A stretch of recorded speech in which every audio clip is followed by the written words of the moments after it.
के निवास स्थान मॉडल टाउन पेहवा में अर्जुन चौटाला ने कहा, ऐलनाबाद का चुनाव तय करेगा चौधरी देवीलाल का असली वारिस कौन। इनेलो के प्रधान महासचिव अभय सिंह चौटाला के बेटे अर्जुन चौटाला रविवार देर रात इनेलो युवा जिलाध्यक्ष राजू रामगढ़ रोड के निवास स्थान मॉडल टाउन पेहवा में पहुंचे। बातचीत के दौरान उन्होंने कहा कि मात्र घरों में बैठकर खुद को किसान हितैषी या किसान कहने वाले किसान नहीं होते। किसान वो होते हैं जो किसानों के बीच जाकर उनका दुख दर्द बांटे। अर्जुन चौटाला ने कहा कि ऐलनाबाद का चुनाव तय करेगा चौधरी देवीलाल का असली वारिस कौन है। ऐलनाबाद में दिग्विजय चौटाला द्वारा चुनाव लड़ने की धारणाओं के सवाल पर अर्जुन चौटाला ने कहा कि उसके पिता आ जाएं या भाई आ जाए, चारों मिलकर ऐलनाबाद में हमारे खिलाफ चुनाव लड़ लें। हम नहीं, जनता इनके खिलाफ चुनाव लड़ेगी। उन्होंने यह भी चेताया कि यह लोग गांव में घुसकर तो दिखाएं, अपने क्षेत्र में ना तो मुख्यमंत्री और ना ही उप मुख्यमंत्री जा सकता है। तो बोलो एक बार बॉर्डर पे जाके तो देखें, और जो किसान तुम्हें कहते हैं तुम वो करके तो देखो।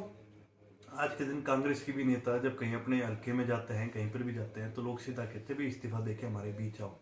लेकिन ये जो अपने आप को किसान हितैषी कह रहे हैं, ये खाली अपने आप को किसान हितैषी घर बैठ के वीडियो बना के तो कह सकते हैं। बॉर्डर पे आपको इनमें से कौन सा नेता दिखा है इनका जो जाता है बॉर्डर पे? आपको कौन सा है इनका नेता, कोई एमएलए, कोई एमपी, कौन ऐसा दिखा है जो भाई बॉर्डर पर जाके लोगों के बीच में दिन रात वहाँ बैठने का काम करे? ये तो आते हैं बाहर बाहर से घूम के अपने आप को कह देते हैं हम किसान हितैषी और चले जाते हैं। असलियत ये है मेरे से भी ज़्यादा जो बॉर्डर पे किसान बैठे, आप उनसे पूछो कि असली उनका हितैषी कौन है। केवल घर बैठ के स्टेटमेंट देने का मतलब ये नहीं है कि आप किसान हितैषी हो।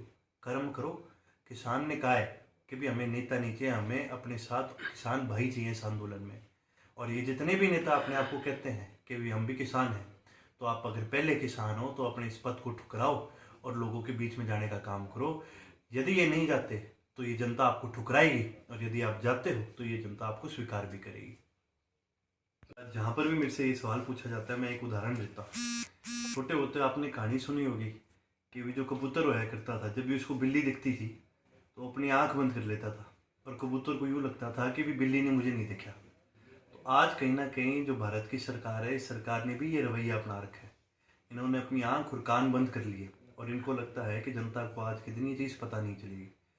लेकिन ये सरकार एक चीज़ सोचने में बहुत ही बेसफल है, वो ये है कि अगर सरकार को लगता है कि ये 3 साल निकाल लेंगे, तो इनको ये नहीं पता कि ये 3 साल हमारे देश के किसान डट के इस सरकार का मुकाबला